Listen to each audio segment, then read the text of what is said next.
జై శ్రీరామ్. నేను మౌనికా శంకర.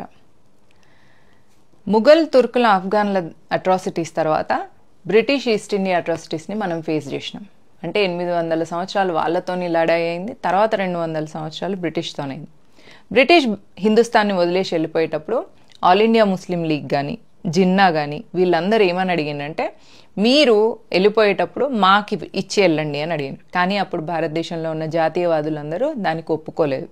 భారతదేశాన్ని గజ్వే హిందీ చేయాలని వీళ్ళు అనుకుంటున్నారు కాబట్టి వీళ్ళను కానీయొద్దు అని చెప్పేసి, కావాలంటే పాకిస్తాన్ తీసుకొని వెళ్ళిపోండి, అంతేగాని ఇక్కడ మీకు ఇచ్చేది లేదు అని చెప్పారు. అప్పుడు 1923లో వక్ఫ్ అనే ఒక బోర్డుని స్థాపించారు ముస్లిమ్స్. అదేంటిది అంటే, భారతదేశంలో ఇక్కడ నిజాం నిరంకుశ పాలనలో మనల్ని చిత్రవదలు చేసి హిందూ సమాజం నుంచి వెళ్ళి రక్తం పీల్చి వాళ్ళు సంపాదించుకున్న ఆస్తులన్నింటినీ వక్ఫ్కి ఇచ్చేసి, ఇక్కడున్న ముస్లింలు పాకిస్తాన్ పోయినాక అక్కడున్న హిందువుల్ని ఇక్కడికి తన్ని ధర్మేసి వాళ్ళ ఆస్తులను వాళ్ళ ఇళ్ళను ఆక్యుపై చేసుకున్నదే కాకుండా ఇక్కడ వీళ్ళ ఆస్తులను వక్ఫ్కి ఇచ్చేసి ఇక్కడ నుంచి వచ్చే రెంట్లను అక్కడ వాళ్ళు ట్రాన్స్ఫర్ చేయించుకున్నారు. అట్లా వక్ఫ్ మొదలైంది. వెళ్తూ వెళ్తూ ముస్లింలందరూ ఏమని ఛాలెంజ్ చేసినంటే, హస్కే లేంగే పాకిస్తాన్, లడ్కే లేంగే హిందుస్థాన్. అంటే ఇప్పుడు మేము కేక్ మొత్తం కావాలి అని అడిగితే మీరు మాకు ముక్కలు చేసిస్తున్నారు కదా, సరే ఈ ముక్కలు తీసుకొని మేము ఈ క్షణానికి కాంప్రమైజ్ అవుతున్నాం, కానీ భారతదేశంలో ఉన్న ముస్లింలందరూ కూడా హిందుస్థాన్ని గజ్వే హిందీ చేయడానికి పనిచేస్తారు. ఎట్లా? పాపులేషన్ జిహాద్ వల్ల. అంటే 4 పెళ్లి చేసుకొని 40 మంది పిల్లల్ని కానీ పాపులేషన్ పెంచుకొని సంఖ్యాబలంతో హిందుస్థాన్ని గజ్వే హిందీ చేస్తాం. నెక్స్ట్ లవ్ జిహాద్ ద్వారా హిందూ ఆడపిల్లల్ని తీసుకెళ్ళి వాళ్ళ పెళ్ళిళ్ళు చేసుకొని వాళ్ళతో ముస్లిం సంతతిని పెంచుకుంటాం, తద్వారా హిందూ సంతతి తగ్గుతుంది. నెక్స్ట్ ల్యాండ్ జిహాద్. ల్యాండ్ జిహాద్ అంటేనే ఈ వక్ఫ్, దీన్నే వక్ఫ్ అంటారు. ఇప్పుడు ఆఫ్ఘనిస్తాన్ అయిపోయింది, పాకిస్తాన్ అయిపోయింది, బంగ్లాదేశ్ అయిపోయింది, ఇక మిగిలిన హిందుస్థాన్ని గజ్వే హిందూ చేయాలన్న ప్లాన్తో 1923 నుంచి ముస్లిం లీగ్ 1947లో పాకిస్తాన్ వెళ్ళిపోయిన పని చేస్తూ వీళ్లకు తోడు దొంగలుగా కాంగ్రెస్ ప్రభుత్వం అయిపోయి మైనారిటీ అపీజ్మెంట్ చేస్తూ 1995లో వక్ఫ్కి లీగల్గా సూపర్ పవర్స్ ఇచ్చింది.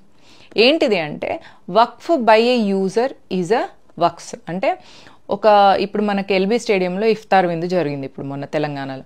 ఆ ఎల్బీ స్టేడియంలో జరిగిన ఇఫ్తార్ విందు, ఒకసారి వాళ్ళు ఇఫ్తార్ విందు అక్కడ జరుపుకున్న కారణంగా వాళ్ళు ఇది వక్ఫ్ ప్రాపర్టీ అనగానే అది వక్ఫ్ అయిపోతుంది.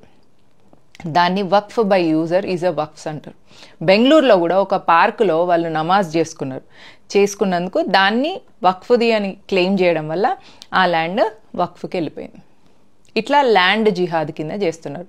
2013లో ఇప్పటివరకు ఇట్లా చేసినవన్నీ గవర్నమెంట్ ల్యాండ్లు, ఖాళీ ల్యాండ్లు, పార్కులు, స్టేడియంలు ఇవన్నీ పోగా 2013లో కాంగ్రెస్ ప్రభుత్వం మళ్ళీ ఇంకా సూపర్ పవర్స్ ఇచ్చింది. ఏంటి ఆ సూపర్ పవర్స్ అంటే, నాన్ ముస్లిం ల్యాండ్ను కూడా వక్ఫ్ మాది అని అన్నదంటే అది వక్ఫ్ది అయిపోతుంది. అంటే ఒక హిందూది ఎవరిదైనా ల్యాండ్ని, ఇప్పుడు మీరున్న అపార్ట్మెంట్ని వక్ఫ్ వచ్చేసి ఇది మాది అని అన్నదంటే మీరు దాన్ని ఖాళీ చేయాలి. ఎట్లా మేము ఖాళీ చేస్తాం? ఇప్పుడు ఎవరన్నా వచ్చేసి ఈ ల్యాండ్ మాది అని ఎవరన్నా అంటారా? అట్లా అన్నప్పుడు వాళ్ళు ప్రూఫ్లు చూపించాలి కదా అని మీరు అనుకుంటారు. 2013లో కాంగ్రెస్ ప్రభుత్వం వక్ఫ్కి కొన్ని సూపర్ పవర్స్ ఇచ్చుడే కాకుండా ఒక ముస్లిం కోర్టును కూడా ఇచ్చేసింది. అంటే ఏంటిదంటే వక్ఫ్ ట్రైబ్యునల్ అంటారు దాన్ని. అంటే అందులోపల ఇస్లాం గురించి తెలిసిన 2 వ్యక్తులు ఉంటారు, 2 ముస్లిం ఐఏఎస్లు ఉంటారు, 2 ముస్లిం ఎమ్మెల్యేలు ఉంటారు, 2 ముస్లిం ఎంపీలు ఉంటారు, 2 ముస్లిం ఎంఆర్ఓ డిపార్ట్మెంట్ తెలిసిన వాళ్ళు ఉంటారు, 2 ముస్లింలో బార్ కౌన్సిలింగ్ అడ్వకేట్స్ ఉంటారు. ఆ కోర్టుకి మనం వెళ్ళాలి. ఆ ముస్లిం కోర్టులో వీళ్ళందరూ ముస్లిమ్స్ దగ్గర మీరు చూపించుకోవాలి. ఇప్పుడు నేను మీ ల్యాండ్ని నాది అని నేను అన్నా అంటే నేను ప్రూఫ్ చూపించాలి. దాని బర్డెన్ ఆఫ్ ప్రూఫ్ నా మీద ఉంటుంది, ఎందుకంటే అది నేను నాది అంటున్నా కాబట్టి నేను క్లెయిమ్ చేయాలి, ప్రూఫ్స్ చూపించాలి. కానీ వక్ఫ్ మీ ల్యాండ్ని నాది అని అన్నాను, వక్ఫ్ అన్నది అంటే మీరు ప్రూవ్ చేసుకోవాలి ఇది వక్ఫ్ది కాదు నాది అని.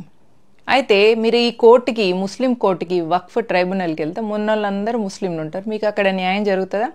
ఇప్పుడు మీ ఇంట్లో ఒక దొంగతనం జరిగింది, మీరు పోలీస్ స్టేషన్ పోయి కంప్లైంట్ చేయాలని పోయారు. అక్కడ ఉన్న మీ ఇంట్లో దొంగతనం చేసిన దొంగోడే అక్కడ పోలీస్ అనుకో, మీకేం న్యాయం జరుగుతుంది? అదే వక్ఫ్ కూడా మీ ల్యాండ్ని తీసుకుంటే అట్లే జరుగుతుంది. ఎవ్రీ టైం కాంగ్రెస్ ప్రభుత్వం మేము ఇంకా నెక్స్ట్ రాము అని అనుకున్నప్పుడల్లా ముస్లిం అపీజ్మెంట్ కింద ఇట్లాంటి భయంకరమైన చట్టాలు తీసుకొచ్చి వాళ్ళ చేతిలో పెట్టింది. నెక్స్ట్ ఎప్పుడైనా మళ్ళీ కాంగ్రెస్ అమంగళం ప్రతీతం అవగాక ఒకవేళ తప్పిపోయి కాంగ్రెస్ వస్తే భారతదేశంలో ఉన్న హిందూ మహిళలందరూ బూర్కా వేసుకోవాలని ఒక చట్టం తెచ్చినా కూడా ఆశ్చర్యపోవాల్సింది లేదు. వక్ఫ్ లాంటివే కాదు, ఇంకెన్నో డేంజరస్ యాక్షన్ తీసుకొచ్చింది.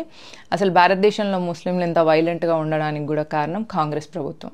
సో మన దగ్గర ఉన్న ఒకే ఒక ఆప్షన్ కాంగ్రెస్ ముక్త్ భారత్.